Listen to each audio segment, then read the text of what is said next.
আসসালামু আলাইকুম। সবাই কেমন আছেন? আশা করছি আল্লাহর অশেষ রহমতে ভালো আছেন। আমরাও আলহামদুলিল্লাহ ভালো আছি। সিম্পল লাইফ উইথ বুলবুলি চ্যানেলে আপনাদের সবাইকে স্বাগতম জানাচ্ছি। আজকে সকাল থেকে বৃষ্টি। আহ এখন দুপুর বেলা তো ঝুম বৃষ্টি নামতেছে। তো এই বৃষ্টির মধ্যে আমি ভয়েস দিচ্ছি। তো দেখেন প্রচুর পরিমাণ বৃষ্টি নামতেছে। আজকে সারাটা দিন মনে হয় বৃষ্টি নামবে। মেঘলা হয়ে আছে আকাশটা। বরাবরের মতো আরেকটি নতুন ব্লগ নিয়ে আপনাদের সামনে হাজির হয়ে গেলাম। তো সবার আগেই আমি আপনাদের কাছে একটা লাইক চেয়ে নিচ্ছি।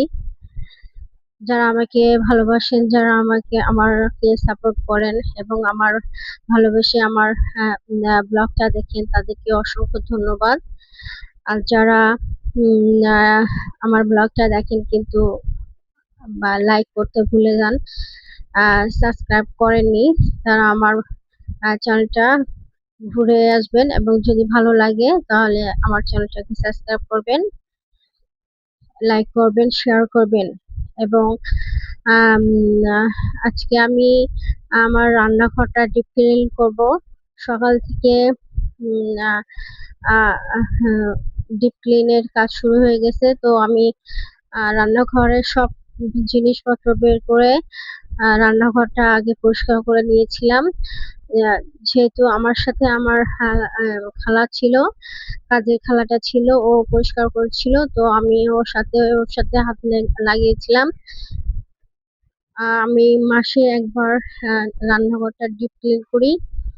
আর তো এগুলো তো জালি কিংবা যাই বলেন, ঝুড়ি, যাই বলেন না কেন, এগুলো তো খাবার ঢাকার জন্য এগুলো বিশেষ করে বেশি ময়লা হয়। তো আমি এগুলোকে ভালো করে গরম পানিতে ভিজিয়ে রেখে আমি পরিষ্কার করে নিচ্ছি। তো আসলে রান্নাঘরে তো প্রতিনিয়ত কাজ করা হয়, রান্নার তেল চিটচিটে আহ শুধু চুলায় না, রান্নাঘরে আশেপাশেও অনেক ময়লা হয়। তো আমরা মাসে একবার যদি ক্লিন করি তাহলে আমার মনে হয় রান্নাঘরটা পরিষ্কার থাকবে এবং দুর্গন্ধ মুক্ত থাকবে।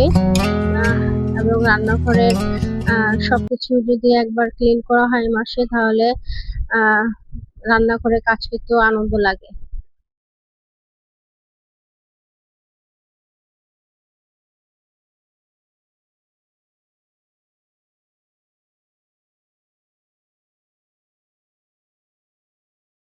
তো আমি আহ, কাজের মধ্যে আবার ওয়াশিং মেশিনটা চালু করে দিলাম, যেহেতু আমি প্রতিদিনের কাপড়টা প্রতিদিনই ধুই। তো শুধু ধোয়া মোছা করলে তো হবে না, খেতেও তো হবে। বাচ্চারা যেহেতু বাসায় আছে, সেহেতু ওদেরকে তাড়াতাড়ি করে আম কেটে দিলাম।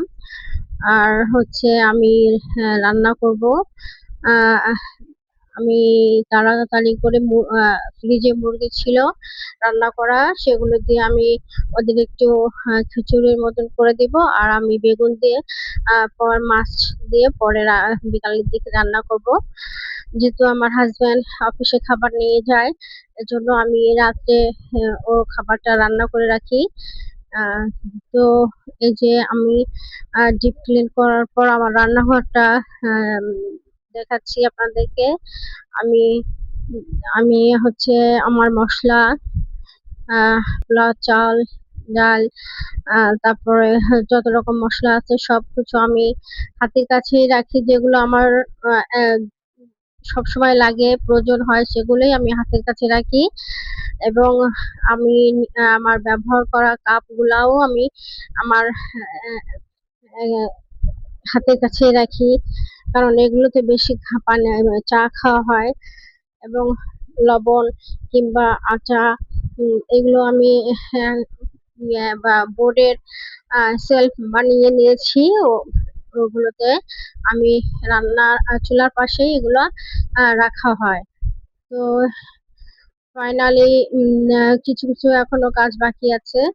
তো আমি পুরোপুরি কাজ শেষ করে আহ, আপনাদেরকে আবার দেখাবো, যেহেতু বাচ্চারা আহ দুপুর হয়ে গেছে, খাবে।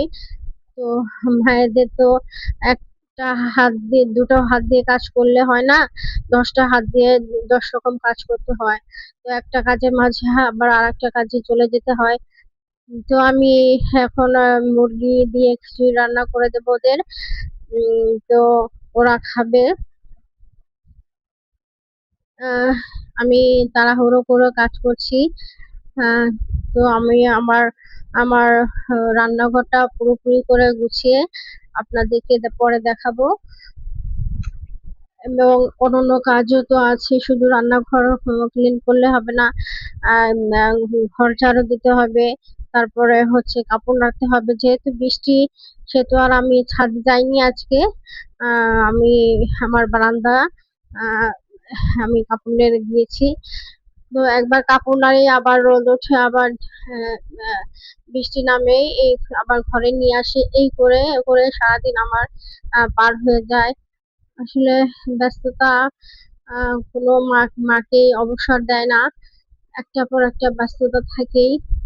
আমরা যারা মা, গৃহিণী, মেয়ে কিংবা নারী যাই বলেন, একটার পর একটা কাজ থাকেই, কাজের কোনো শেষ নেই। কাজ যে কোথা থেকে বের হয়ে আসে তা বলা যায় না। তো দুপুরে ওদেরকে আমি খাবো, আমার মেয়েকে খাবো, ওরা আবার একটু আচার দিয়ে খাবে খিচুড়ি, যেহেতু বৃষ্টি বৃষ্টি বৃষ্টি নেমেছে। তো আমি চিকেন দিয়ে আর কি খিচুড়ি রান্না করেছিলাম, তো ওরা খাবে এখন।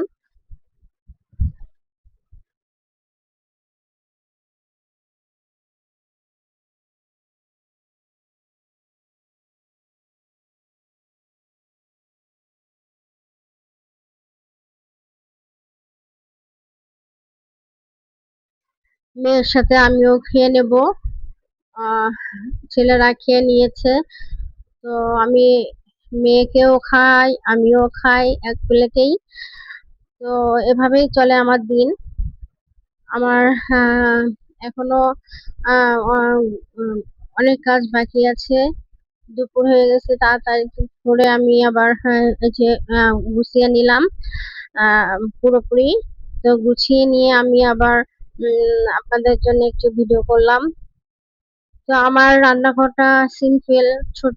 ভাড়া বাসায় ছোট রান্নাঘর আর কেমন হবে বলুন? আমরা যারা ভাড়াটিয়া ছোট বাসায় থাকি, তাদের রান্নাঘরও ছোট হয়, সিম্পল। সিম্পলের মধ্যেই আমি আমার সুখ খুঁজে পাই। সিম্পলের মধ্যেই আমি আমার ভালোবাসার আহ, আহ, যে আহ, আমার আমার বাচ্চাদের এবং আমার পরিবারের যে আন্তরিকতা, সেটাই আমি খুঁজে পাই। তো আমার থালা বাসনের একটা ও আমি গুছিয়ে নিয়েছিলাম। তো আমার মনে হয় যারা ভাড়া বাসা, ছোট বাসায় থাকেন, তাদের রান্নাঘরটাও ছোট।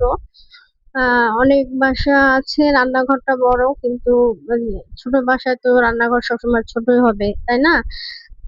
তো সবাই ক্ষমা সুন্দর দৃষ্টিতে দেখবেন। না, আমার কথা ও কাজ যদি এতটুকু ভালো লাগে, আপনারা আমার চ্যানেলটা ঘুরে আসবেন, লাইক সাবস্ক্রাইব করবেন। সবাইকে অসংখ্য ধন্যবাদ আমার ভিডিওটা দেখার জন্য। নেক্সট ভিডিও দেখার জন্য আমন্ত্রণ জানাচ্ছি।